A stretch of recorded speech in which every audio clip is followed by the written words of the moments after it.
Hello বন্ধুরা, কালকের বৃষ্টির পরে আমাদের বাড়ির সামনে আখ গাছগুলো কিন্তু জলে ডুবে এই অবস্থা।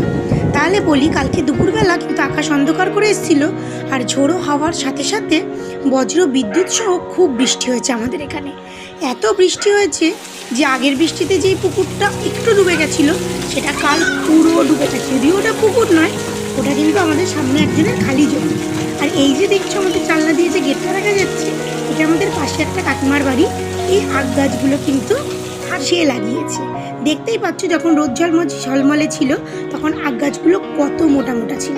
এগুলোকে লাল আখ বলে, আর এগুলো কিন্তু খেতে খুবই মিষ্টি হয়।